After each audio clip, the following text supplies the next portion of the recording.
E fala também sobre o vexame histórico do São Paulo, 6-0 para o Fluminense. E a pior derrota em 24 anos, quais as consequências? Mercado, bastidores, finanças e muito mais. Fala aí pessoal, sou Jorge Nicola, bem-vindos a mais um vídeo do canal, sempre bom ter vocês por aqui, sem perder tempo, pedir para deixar like, se inscrever no canal e ativar as notificações. Hora de falar sobre o vexame histórico do São Paulo. O tricolor tomou 6-0 do Fluminense na noite dessa quinta-feira no Maracanã. É a pior derrota do São Paulo nos últimos 24 anos. Só inferior ao 7-1 que o tricolor levou do Vasco em 2001 em São Januário. Nicola, o São Paulo tinha 15 desfalques, verdade, mas 6-0 foi a pior derrota do São Paulo em sua história para o Fluminense. O tricolor tomou 3-0 no primeiro tempo, mais 3-0 no segundo tempo. Era o resultado do que faltava para a crise explodir de vez na gestão de Júlio Casares, Carlos Belmonte e Rui Costa. Casares e Belmonte nem estiveram no Maracanã. E depois da partida, o Luiz Gustavo foi bem duro, afirmando que existe a necessidade de os diretores do alto escalão aparecerem para colocarem a casa em ordem.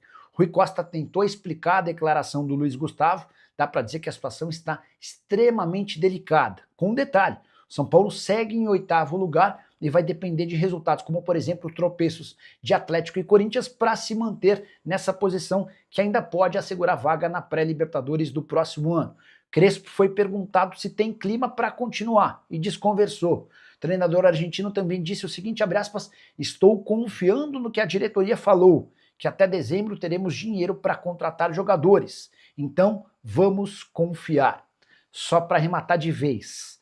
A derrota por 6-0 se torna ainda mais frustrante, levando em consideração que o técnico do outro lado havia sido demitido pelo São Paulo antes da pausa para a Copa do Mundo. Luiz Ubeldia é o treinador do Flu, ele ainda recebe do São Paulo por conta daquela questão envolvendo a multa rescisória de 3 milhões de reais. O Breno Oliveira está perguntando sobre Hinestrosa, se ele pode pintar no São Paulo em 26. Vocês lembram de Hinestrosa? Jogador do Atlético Nacional da Colômbia. Nem sei para onde ele foi, deixa eu ver o que está sendo escrito. Mas, cara, não faz muito sentido. É jogador caro, né? Deixa eu ver aqui, ó. Hinestrosa. Esse menino, mais menino, né? Marino Hinestrosa. Ele passou pelo Palmeiras na base. Tá lá indo no Atlético Nacional. Foi o Hinestrosa, foi ele mesmo que passou pelo Palmeiras, tá? Teve várias propostas para deixar o Atlético Nacional na metade do ano, acabou ficando. Temporada de 49 jogos, 7 gols e 9 assistências. Por que dá para dizer que é impossível tirá-lo do Atlético Nacional? Porque vai haver a necessidade de um investimento pesado. Jogador que foi convocado para a seleção colombiana.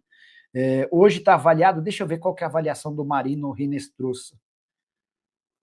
Assim, o São Paulo até vai contratar, tá, pessoal? Mas não vai investir 5, 6, 7, 8 milhões de euros em um jogador, não há dinheiro.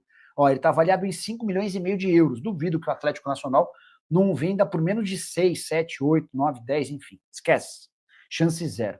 Matias Rojas no São Paulo é verídico? Ô, Ivo, o Matias Rojas está ficando livre no mercado, mas, cara, tem contra si um problema importantíssimo. O São Paulo não quer, em hipótese alguma, contratar jogador veterano, jogador velho. E o Matias Rojas tem 30 anos de idade. Apesar de estar livre no mercado, está deixando o Portland Timbers, não me parece ser o jogador que o São Paulo busca. Tá? O São Paulo vai dar prioridade total para jogadores jovens, com bastante saúde, que aguentem muitos minutos. Não é o caso do Matias Rojas. Você pega os jogos dele, por exemplo, temporada de 22, 35 jogos. Temporada de 23, 38 jogos. Temporada de 24, 10, 20, 30 jogos. Temporada de 25, fez 16 jogos. O São Paulo precisa, em primeiro lugar, de jogadores com muita capacidade física, tá bom? O Silmar Lima, boa noite, Nicola. Quais as novidades do meu tricolor paulista? Nada muito novo nessa quarta-feira. O São Paulo segue aguardando a posição do Oscar em relação à aposentadoria ou não. O presidente Júlio Casares hoje se manifestou afirmando que o veto ao Morumbi não passa pelo medo dele em relação a protestos da torcida, a informação que eu tenho é diferente. Segundo Casares, o gramado não apresenta condições ideais para o jogo contra o Internacional.